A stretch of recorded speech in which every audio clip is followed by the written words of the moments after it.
Welcome back, my dear friend. Have you ever heard your child say something like, I'm such a bad kid, or I'll never be good at this? And your heart just sinks because you didn't even know what to say in that moment to them. It's not a discipline thing, but how do you support your child in that moment? You're not alone if you've experienced this, and many parents struggle in these moments exactly like this. We want to encourage our kids, but sometimes our words miss the mark or even make things worse. So, how do you respond to your child to help them build their confidence, resilience, and trust? Today on the Reflective Parenting Podcast, I'm joined by Melinda Wenner Moyer, award winning science journalist, the author of How to Raise Kids Who Aren't Assholes, and her brand new book, Hello, Cruel World. Together, we're going to explore how to respond to your child's negative self talk without shutting them down.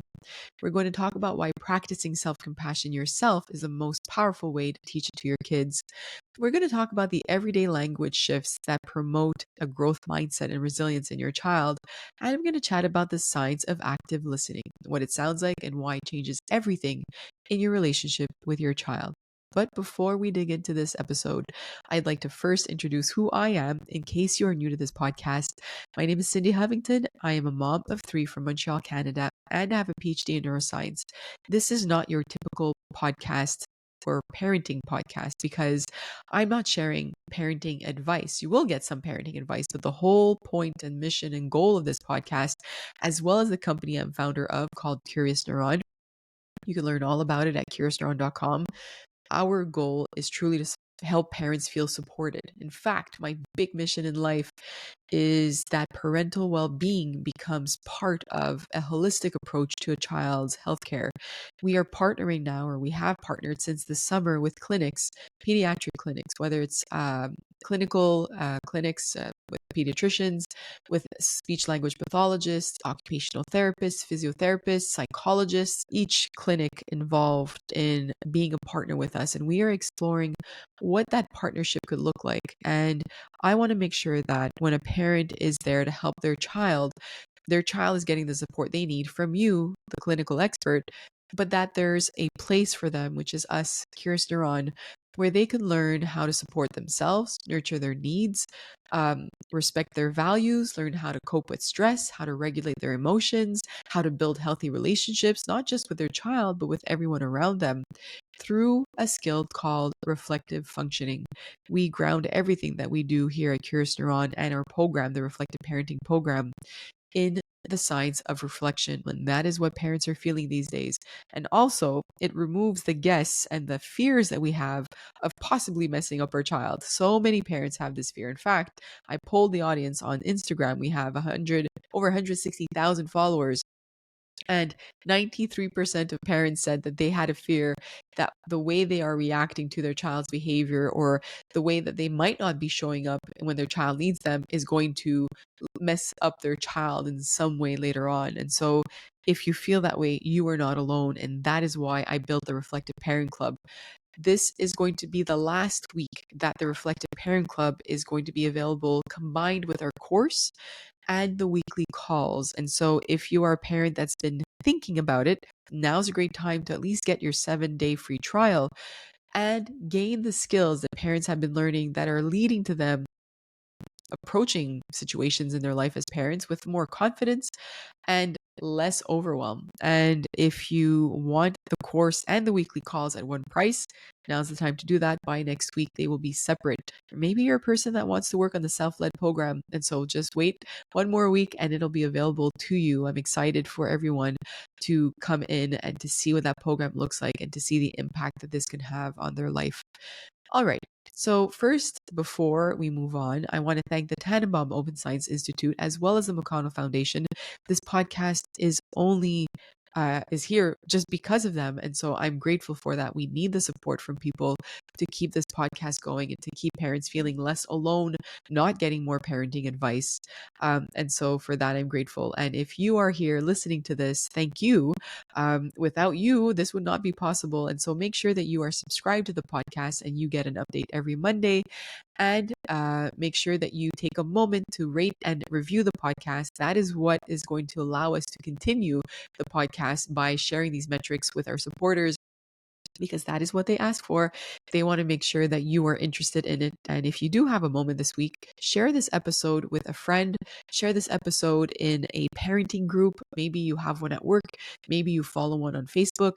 This episode is so important and touches on so many topics that are going to help our children build resilient skills and help us show up for them in a way that we can feel more confident. And so take a moment to share this with someone you know might be struggling with those thoughts of, am I doing enough for my child? All right, I just want to give you a little bit more information about our guest today. Melinda is an award-winning science journalist. She is a contributing editor at Scientific American, and a regular contributor to New York Times, Washington Post, and Slate. As I said, she's an author of 2 books. I have interviewed her a while ago when she released her first book, and now with the second book. And so I'll put that first interview in the show notes in case you missed it. That is how important her work is. She also has a very popular parenting newsletter called Now What, where she translates the latest science into practical advice for families. It is done so well and written so beautifully. I encourage you to check that out. I will put the link to that in the show notes as well, but everything could be found on her website. I hope you enjoy this conversation as much as I did. I'll see you on the other side. Bye. Hello, everyone. And as promised in the intro, I'm here with Melinda. Melinda, welcome back to the podcast. Hi, Cindy. I'm so excited to be back. Thank you. I am too. I loved your first book and we chatted about it and I keep referring back to it. And so now I'm excited that I have your next book, Hello, Cruel World, for those watching on YouTube. I am so excited for parents to have this in their hands. Is it out yet? Yes. Is it? Yes. Okay, perfect. Yes, because I get lucky to see them before. And so I think all parents, this is another one that you need to have on your shelf. And the focus of today's conversation is going to be on questions I've been receiving that, you know, sometimes it's not easy to support your child through certain behaviors or things that they're doing or saying. And this in particular, when they're hard on themselves, is not easy for a parent because we get into our head of like, I don't speak to my child this way. How can they speak to themselves this way? So before we get into that, I'm always curious to know from an author, how did this idea come about and what led to this book? Oh, anxiety is what. Oh, right. What this book I feel. I mean, the first. So yeah, good. That's the fear and anxiety as a parent. Like how do we raise kids? I mean, it feels like there's so much rapid change in the world, especially when it comes to what our kids are kind of dealing with, you know, social media, digital technology. You know, there's so much polarization. There's climate change, there's school shootings. There's like so much happening in the world that makes it feel like it's really hard to be a parent, and it's really hard to know how to parent and how to raise kids who might be able to deal with the world that they're going to inherit. So I just was really anxious. And I was like, whenever I'm anxious, I turn to research and I say, okay, is there anything like, let me look at across the literature on child development and parenting research and see what I can glean from that might make me feel a little bit more in control, a little more prepared, a little bit like better able to, you know, nurture the skills in my kids that I think are important. And so I just dove into thousands of studies across 10 topics and then put the book together as a kind of like toolkit for parents, including me, who might be feeling a little nervous right now. And that's the feeling I got with your book in terms of like, I think this is not one that you read from cover to cover. It might be one that you jump into a chapter and say, okay, this is what I'm struggling with. Was that the intention? Yeah, absolutely. I wanted parents to feel like they could jump to whatever, you know, they were dealing with, whatever they were worried about in the moment, because that certainly changes and evolves over the course of parenting. Yeah. Do you have teenagers in your home yet? I have a 14-year-old. Yeah. And, okay. Yep. 14 and 10. Yeah. Okay. So, that's it. So I understand. So we had an episode around the digital world and, you know, how to protect our kids. But, you know, it's something that we can't really, or maybe parents might not feel in control of, is what our kids are thinking. And oftentimes when I talk to parents, there's not a correlation, but there's a link to like, oh yeah, I do speak to myself that way, but they don't hear me. It's in my head. And so I don't understand how my kid is developing this. There might be a link or not. We're going to explore that today, but let's start with, you know, understanding a child or what we can do to support a child who's young. Maybe they're under the age of 6. And when they get in trouble, right? Or when they, maybe are around that age, they're saying things that are disrespectful to their parent or rude, and they don't understand the difference. And then you have to set the consequence and tell them that is rude. You can't speak to me that way. And so they say something out loud like, I'm such a bad kid. I'm a bad kid. I'm not a good kid. I'm mean. And they start being hard on themselves. And you say, no, no, no, that's not what I meant. It's okay. But they get stuck in this pattern. How do we support a child who's stuck in this pattern? Yeah, it's really common, and it's Yeah. really hard, I think, right? Because we know we need to set limits, we want to set limits on their behavior, but we don't want them to feel this sense of shame Of or course. this self-hate. So yeah, in a situation like that, when a kid is really talking about themselves in a very negative way, I think compassion as a parent goes a very long Mm-hmm. way. Um, and really like hearing them and validating in a way, it's like you want to do the opposite. You want to you want to disagree with your kid. You want to Hmm. like say, no, don't feel that way. That's not what I meant. Like, you shouldn't feel that, right? Because we hate it when we hear things like that Of from our course. kids. Yeah. But what actually seems to help a lot is to say something that doesn't exactly confirm what your child is saying, but still validates the feeling that they're having. So you can say Mm, something like, it must be really hard to feel that way or to think that about yourself. It must be really hard to think that about yourself. So you're not saying like, oh yeah, you're right to feel this way because, you are a mm. terrible kid, but No. you're also saying like, this feeling is real and I Mm-hmm. see that you're having this feeling and I understand that that's a hard feeling. And Mm, so it's really about kind of validating the feelings more than the actual thought that they're having. mm, And that, we know from the research that just like that feeling of being listened to and heard and validated and giving the child the chance to elaborate on whatever they're feeling can be just so helpful for like calming down that initial, those initial feelings that they have. right. I like Yeah. that. And the validation piece, by the way, being the first piece, it makes complete sense. And I know that it's going to be, it's not as intuitive as it sounds because as a parent, you're like, no, you're not, you're like, you're not a bad kid. That's not what I said, and we leave it at that. But the feeling that they're having is real. And so the validation piece is something many of us did not grow up having. And so it makes it really hard for us to do that with our own kids, even with ourselves sometimes. Yeah. Oh, for Yeah. sure. Yeah. Yeah.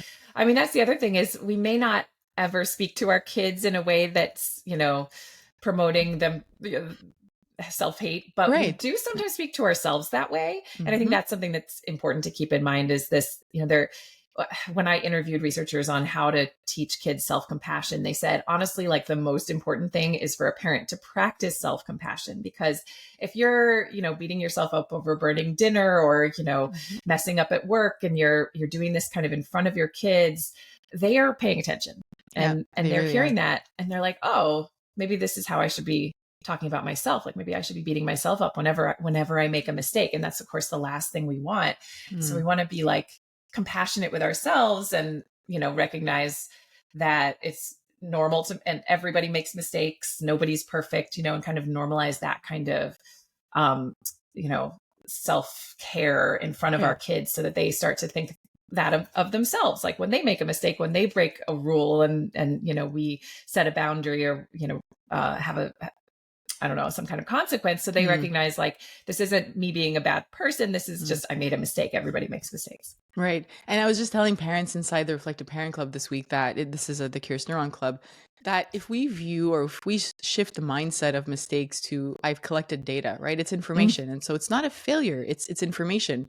We can do that with our kid as well. I think that that mindset can be, well, no, it's not that you're a bad child because you yelled at me, you lost control. And so how can we use this as information to learn more about what it looks like for you to lose control or to feel really angry to the point that you lash out, right? We have to kind of see it that way. And it comes back to us. I'm so happy that you said that in your book. I'm so happy that you said that right now because it really does come back to us. And it's not to point fingers at us and say, you're the reason why. No, it's what am I doing in the environment? What am I modeling consciously or subconsciously in terms of, maybe you burnt dinner and you're like, why am I so stupid? And you just said it out loud without even realizing, or why can't I Yeah. ever get a good meal on the table?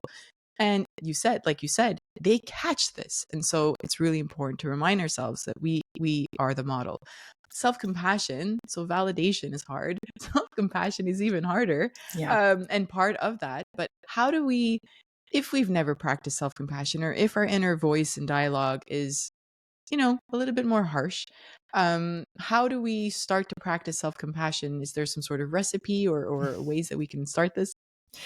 Yeah, so I was relieved to find there kind of is a little bit of a recipe because I love it when things are like, do this, do this, do this. I'm Yes, like, okay, exactly. thank you for That's why that. I'm asking. I need Right? it. I know. So yeah, I talked to a lot of researchers who study self-compassion, and they have kind of broken it down into three components, each of which is kind of simple to, I mean, it's easy to wrap your head around.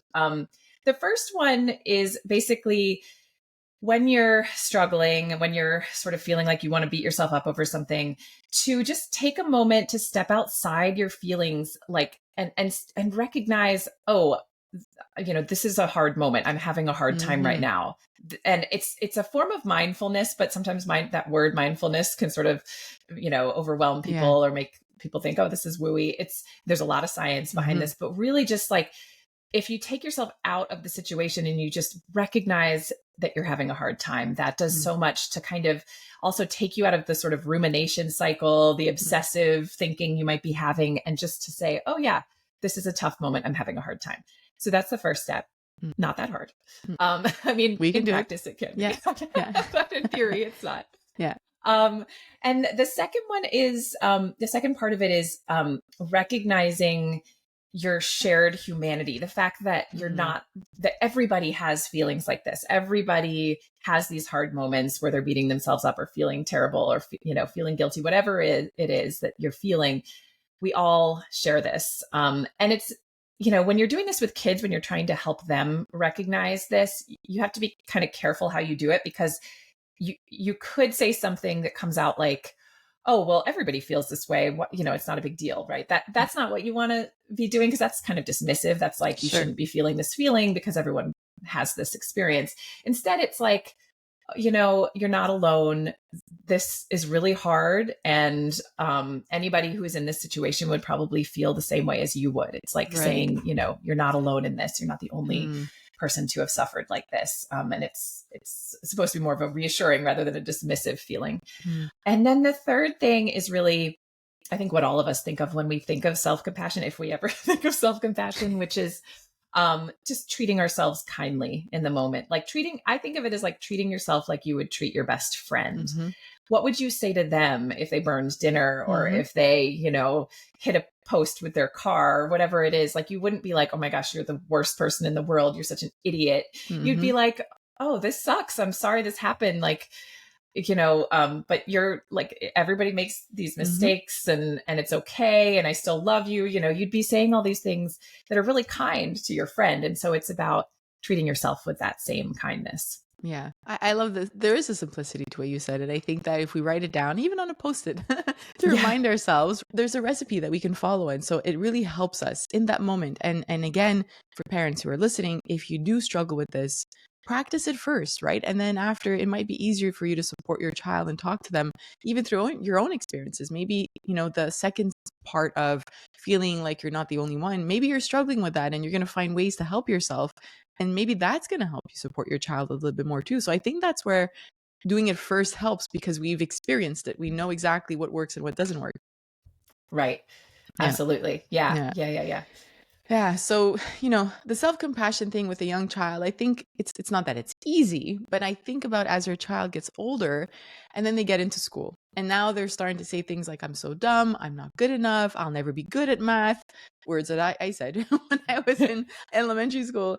I remember just struggling so much with math. And I was very lucky that I had a grandfather who was, brilliant in math. And he would sit with me and just be so patient with me.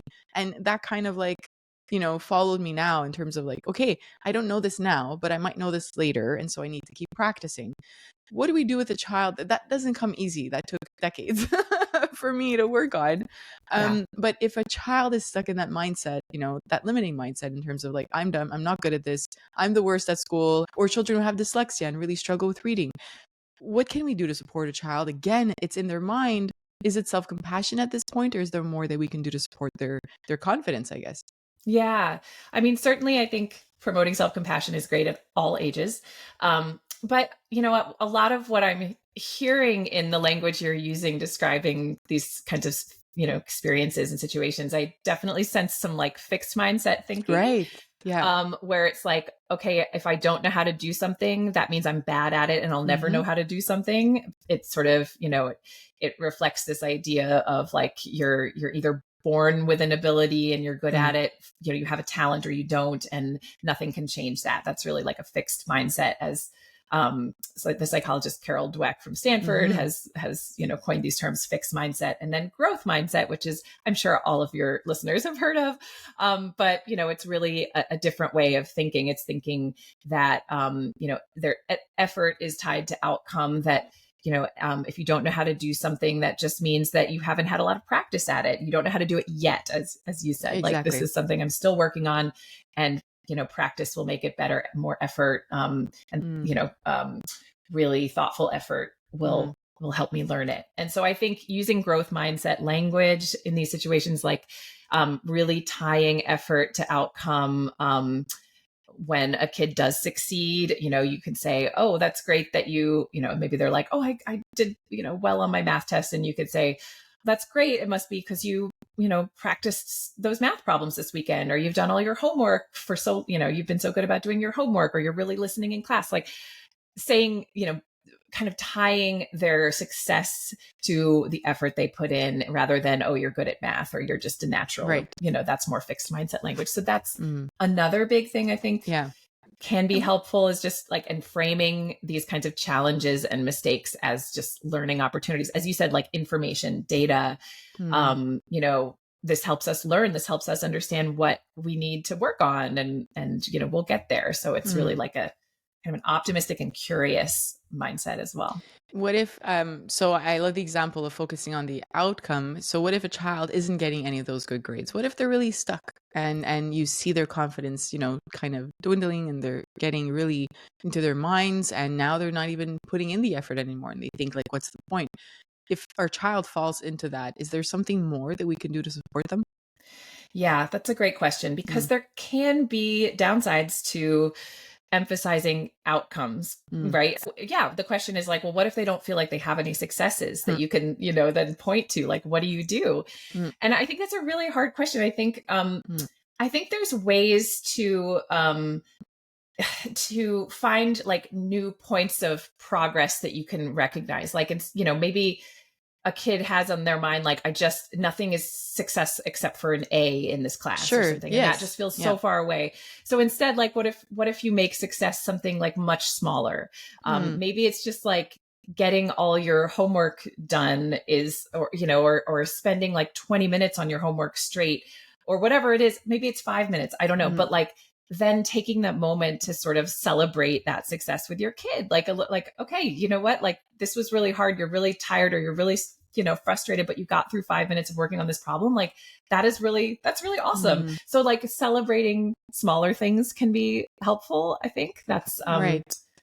That's certainly one approach. Yeah. I think by looking at the small wins, I think maybe it helps them with their confidence as well. Right. So I think it's definitely, we just look at it as like, it's either this or that. Either I get I fail, or I get a bad grade or a good grade. But there's so much in between that shows progress as well. And yeah, I think what we want to be mindful of, and I was just opening because as you were talking, I'm like, hold on a second. I remember reading something else. There's a chapter called I Give Up. and so I was like, wait, I knew it. So, right. And I feel like that could end up being the cycle. It's like, I'm not good enough. I'm not smart enough. And now, you know what? That's it. I give up. And all of that falls within the child's confidence, like you said, the mindset, the growth mindset, and even their resilience. And we're like, just stop.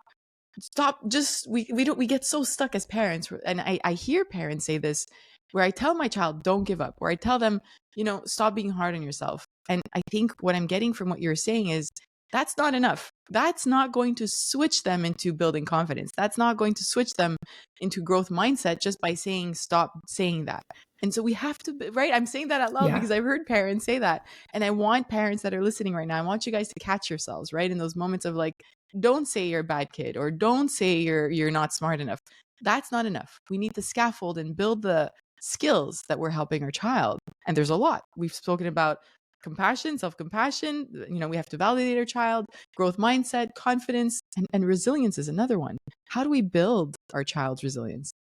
Yeah. Yeah, right. Definitely. I mean, that's a big question. That's one of my longest chapters. But I think too, I just to highlight like an overarching theme that you were just getting at, that is a big theme in my book, is is just generally the value of like truly listening to your children, and respecting what they're saying. Like, even if we want to disagree with it because they're feeling a feeling we don't like, or they're saying something about themselves they don't like, or they're, feeling like a total failure, we often want to jump in and like shut it down, right? And say like, no, that's not true.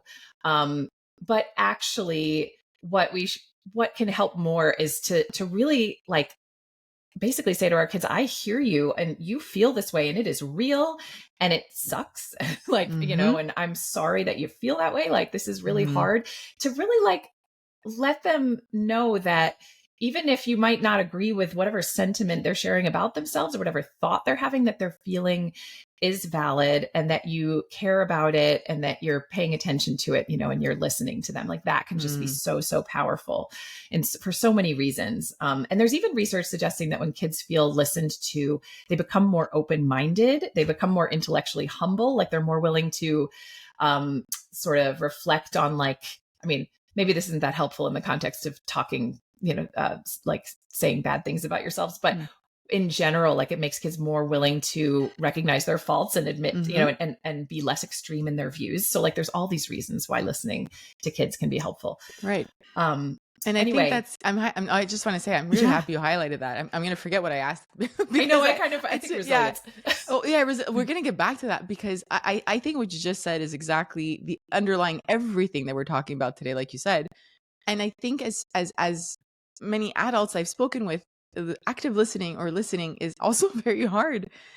And we see it happening in relationships as well, right? Like in conflict, a lot of people will struggle with conflict and the listening part might not have been at its best. And so we don't validate and we don't really hear what the person is saying. We try to shut down and defend ourselves. And maybe there's an important thing here. Can we focus on listening a little bit more? Because I think if a parent's listening to this saying, okay, yes, I do kind of shut it down and stop it because I thought that was the way to go about this, and tell my child, no, you're not. You're very smart. No, you're not. You're not a bad kid. You're a great kid. I love you. Everything is fine.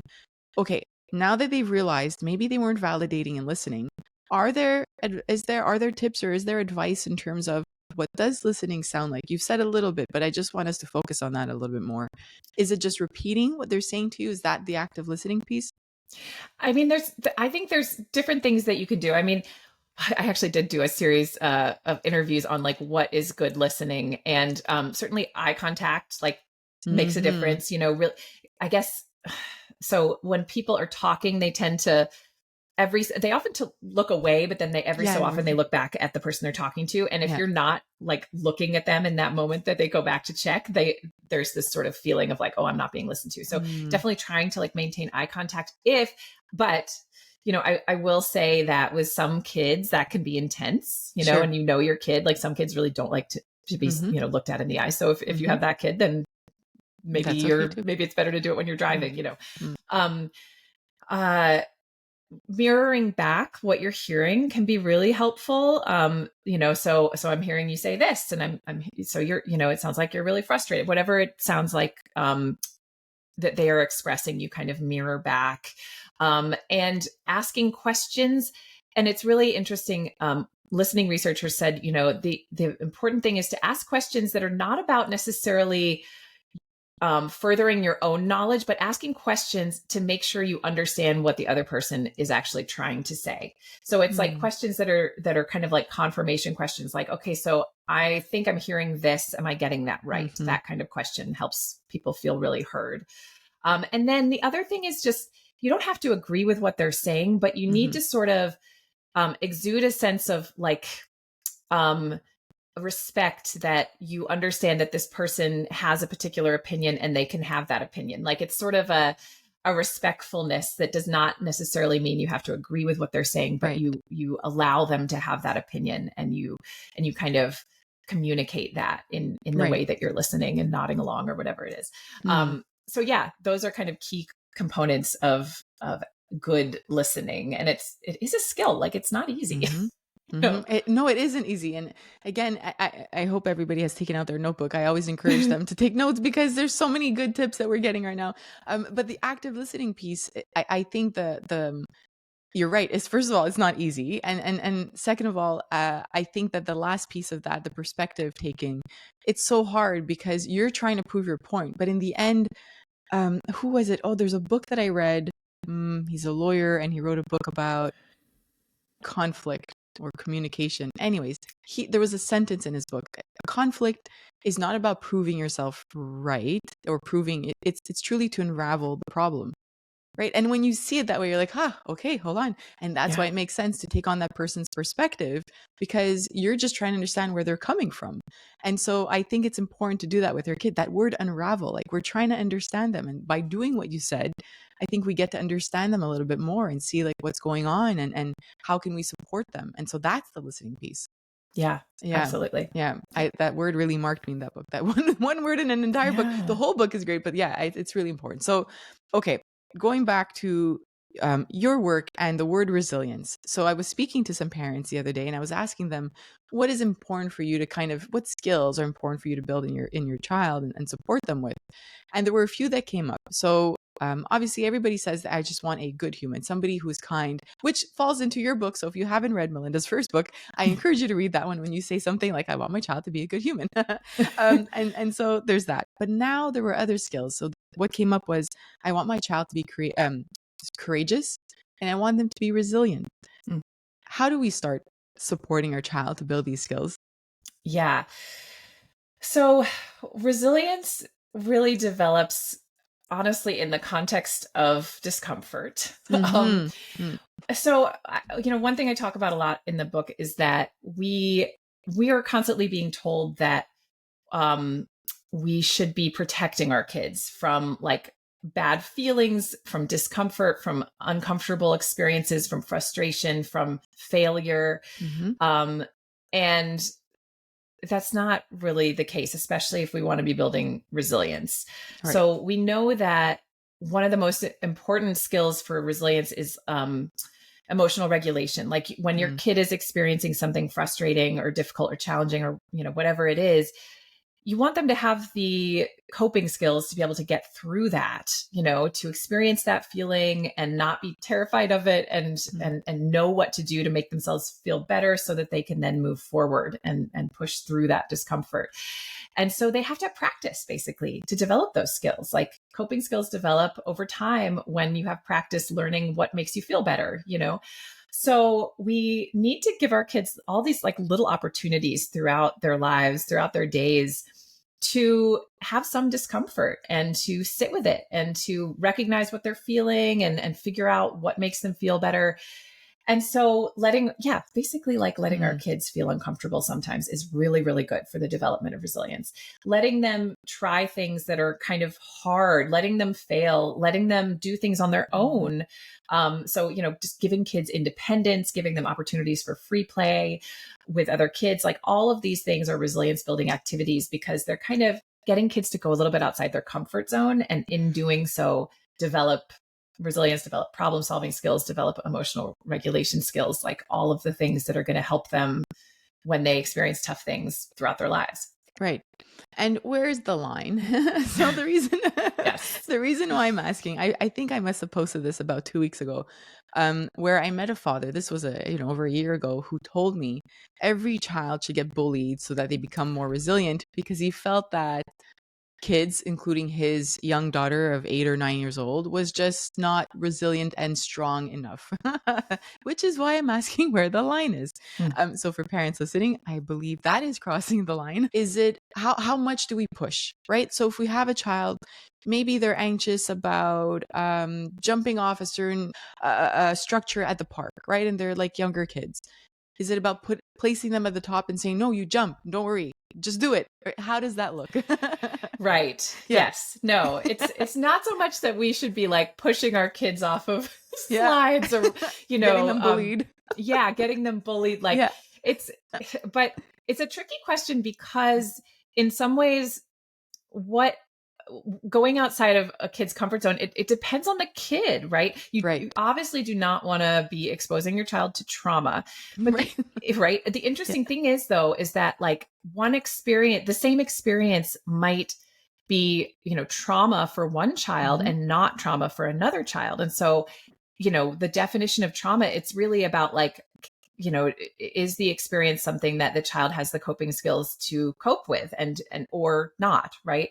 And it really depends on the child, and it depends on so many so many different things.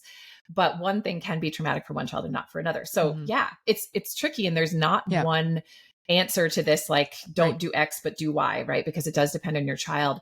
But what I'm not advocating for is like I'm not saying you shouldn't support your child. And, for instance, let's say you do take them to the pool and they don't want to get in. Resilience and promoting resilience is not about like throwing your kid into the water and being like, okay, good luck, swim. It's like you can still do hand holding. You can still get them to the point where they feel like they want to, or at least can get through something, and then letting them, feel a little discomfort and get through it. It's you could still be compassionate as a parent. You can still be supportive. You can still validate. All of these things are great in the context of building resilience, but it's still like, just like pushing your child a little bit to be a little bit uncomfortable. But yeah, this doesn't mean like, we should all be bullied, our kids should all be bullied, or I had we to should say it. Yeah, I know. No, but I know. It's a really good question though. And it is a hard question, because I think, if you have, I have two kids too. And like, what is, what might be resilience building for one of my kids might be like a little bit traumatic for another kid. And so you really do have to know your kid and know their limits and work with them. But I do think that regardless of the child, like a little bit of discomfort in a safe and, nurturing environment is going to be often very helpful. Right. And that's why I had to bring it up, because I just want parents to know that it doesn't mean that we're pushing them to do it. There's also there are baby steps and scaffolding that leads to that resilience. And for everybody listening too, when it comes to, you mentioned it, but emotion regulation skills, there's a reason why here at Curious Neuron, we focus on emotion regulation skills. It's because of how many aspects of our lives it touches and affects and impacts and influences in a positive way if we build these skills, right? And so emotion regulation is a tough one. Again, it's something parents, of my generation just didn't learn growing up. And it's because our parents didn't know, and that's okay. It's not to place blame. This research is new, and so fairly, new in terms of research.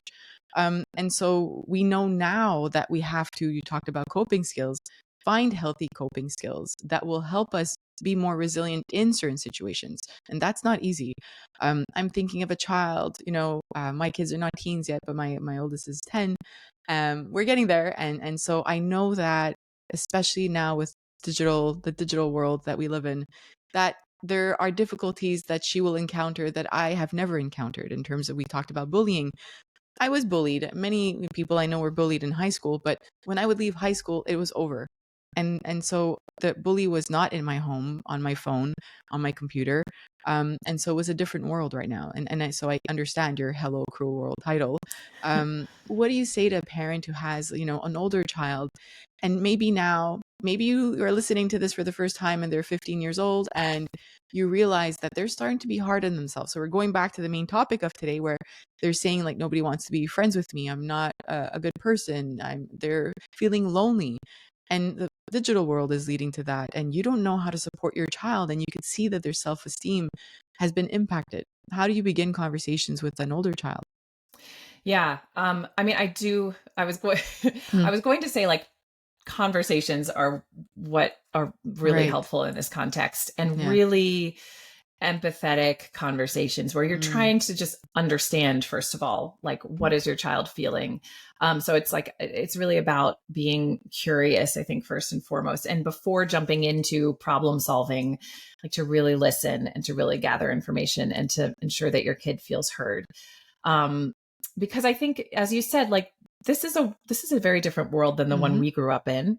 And we need to really try to understand it through our kids. And so I think if you're seeing that your child is having a hard time, like, it depends on the kid, like when they're going to want to open up to you. So if you have a sense of like, oh, my kid likes to talk right before bedtime, then maybe that's the time you try to initiate a conversation. And just like, you could start with open questions. You can also, if your child doesn't like talking about themselves, you can kind of ask a question about like their friends or their friend groups. Like, what have your friends been struggling with at school recently? Or what are what's going on in like your online life, like with what are your friends doing? Like kind of Mm-hmm. getting at it that way can be helpful. Mm.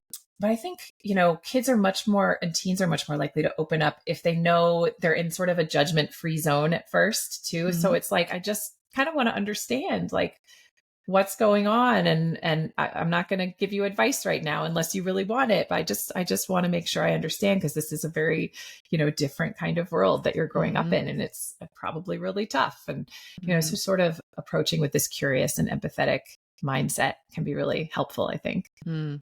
And something you covered in your book, there are two things I want to talk about because I think they're really important. So, the overparenting piece, it is very easy from a really loving place to just want to protect our kids, right? So, we just talked about resilience, but now the overparenting piece where it's like, I just don't want anything to happen to them. And I'm so scared that something happens. Um, what's the research on that? Because I know that there's a lot, and we need to talk about that. So, by the way, overparenting for everyone listening, it's helicopter parenting, right? Am I Yes, right? right. Yeah. There's all sorts of different words, Mm. right? There's snowplow parenting. Oh, I People never sometimes. I So never heard that's that. like, if you think of a snowplow as like clearing a path, Yeah. right? Of Oh, right. it's snowplow parenting is like parenting Mhm. where you're like clearing the path for your child so that everything's kind of easy. And Mm. yeah, I mean, they're all kind of the same sort of thing, right? Right. Yeah. Yeah, it's really interesting. There is research now on helicopter parenting. Mhm. And, it's mostly researchers who have retrospectively interviewed college students and tried to discern whether they were raised by helicopter parents, and then looked at, what are these kids' lives like, their self-esteem, their motivation. And they've found that young adults who grew up with helicopter parents tend to be less motivated. They tend to do worse in school, actually, like in Mm. college. They often have like more anxiety, self-esteem issues. So it's really not helpful. And I think, there's one study that has always stuck with me. And I think actually it was in my first book, How to Raise Kids Who Aren't Assholes. And it was a study where researchers asked kids, how do you feel when your parents help you with your homework? And basically, what kids said is the more their parents helped them with their homework, the more they felt like their parents thought they were incompetent. And Right. so there's Mm. this sense that if my parents are constantly stepping in to help me, to do things for me, to, make sure I'm happy, to make sure I'm okay, then maybe that means that they think I can't handle this myself. Like maybe I'm Mm. incompetent. Maybe they just think I'm like a useless human. I mean, Mhm. that's a Mhm. terrible thing to think about your kids believing about themselves, Right. right? Mhm. So by giving our kids some independence, by letting them do things on their own, we're actually saying to them, I think you've got this. I think you can handle this. And that can be really powerful for self-esteem, for Mm. self-confidence. It's just letting go that little bit. And it's kind of counterintuitive, right? Because you're like, oh, but if I do that, my kid's going to struggle a little. But then they can get through that moment, Mhm. and then they're like, oh, I had a tough moment, this was a little bit tricky, but you know what, then I got through it and I did it. And that then is another confidence builder. Mhm. So you can see like actually giving your kids some freedom is what ultimately can help build resilience as well. This kind of ties in everything we've been speaking about well, I find, because I think it just reminds us that there are so many little things that we are doing in the everyday life of our child that is impacting their confidence, their self-esteem, right? Their resilience. What you just talked about, the competence feeling, that's a self-determination theory, right? So we have these three innate psychological needs. The feeling competent is one of them, the autonomy, and then I think the third is belonging or something Yeah, like yes. relatedness or something. Yeah, Yeah, yeah. relatedness. Yeah. So I mean, it just reminds us how important whether your child is 7, 17, or you're, 57, 67, you have these three needs. And I see it even, with my youngest child as he's building his autonomy. But then on the other end of that, I see my grandmother now who's 93. The autonomy is being taken away from her. She feels less competent. She's no longer in her home and she's falling into depression. So it just I love that you mentioned that because it's just so important. And all of that, it's resilience, courage, self-esteem is not about just telling your child be courageous, be resilient. It's all the little things that add up to that. And I think that's just such an important reminder. Do you know, I just thought of something that might tie this together. It's like it's my daughter right now is in exposure therapy for needle phobia. She has this very, very severe needle phobia.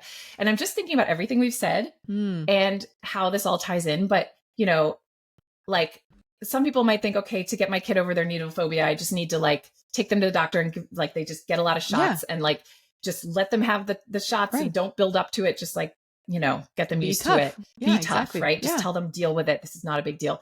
What she's doing in this exposure therapy is every week she goes and they tackle one little like she's going up this fear hierarchy and she tackles one thing every week. And it's like building her resilience up slowly and giving her these experiences of success. So last week it was amazing. They gave her this prop, this pen that looked like a shot, and she had to take it home and look at it for 1 minute every day. And so that was like little step one where it's like, okay, she's going to do this thing that's a little bit scary. And then she's going to succeed at it. And she's going to build up her confidence. She's going to build her coping skills. She's going to figure out what helped her get through that minute each time. Was it squeezing something? Was it, taking deep breaths? And so through like every week's exercises, which get a little bit harder, a little bit more discomfort added each time, she over time with compassion and with the, support of the therapist is like developing these coping skills and developing the resilience. This is perfect. This ties in everything perfectly. Right? I absolutely love this because we forget that it is baby steps. And I'm going to have my husband listen to this part because he believes putting me on a roller coaster is what's going to help me. Right. It's not. No. I'm not going on little a roller coaster. things at a time. Yeah. No, I know. Maybe the kid one. Yeah. Right. That one's scary. Okay. So this is perfect. I can't thank you enough for what you shared with us today. It's just so important. I have one little thing that I just wanted to bring up. It's not tied to anything we spoke about, but I think it needs to be said. You had, I wrote it somewhere. Oh yes.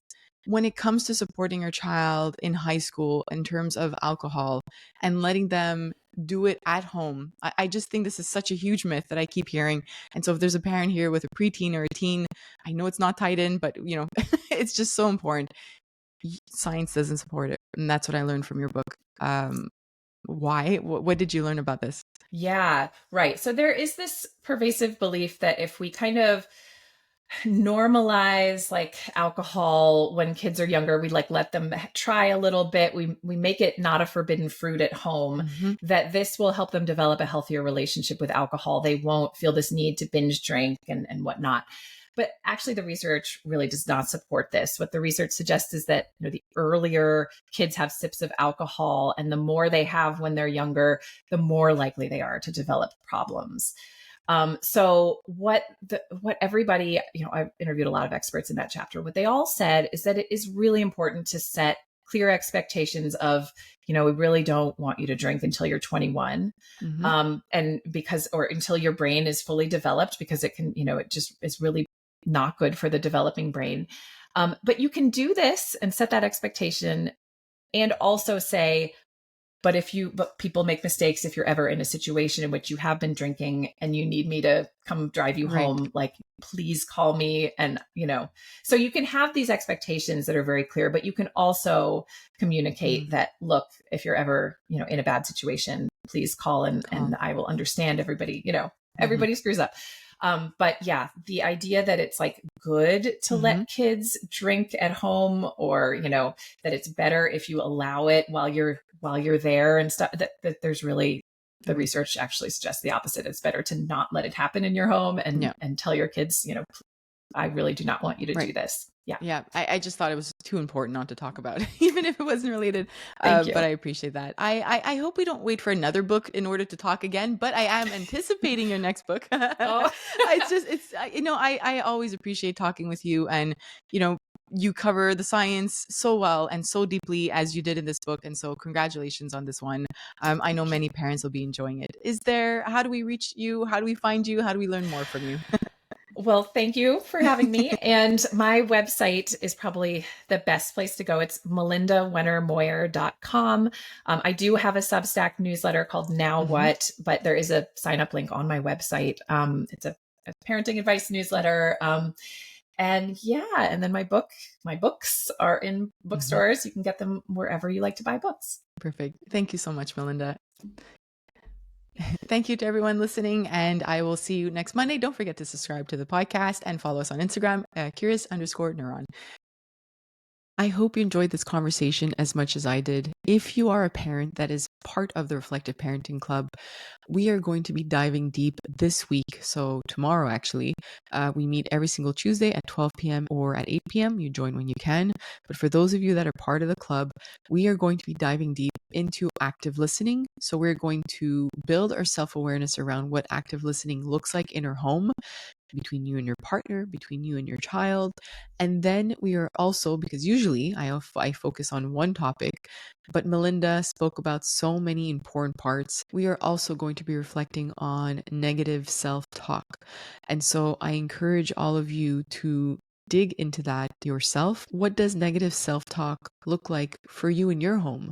Maybe there's room for improvement when it comes to that. And when it comes to active listening, are you active listening? And is it a skill that you can work on?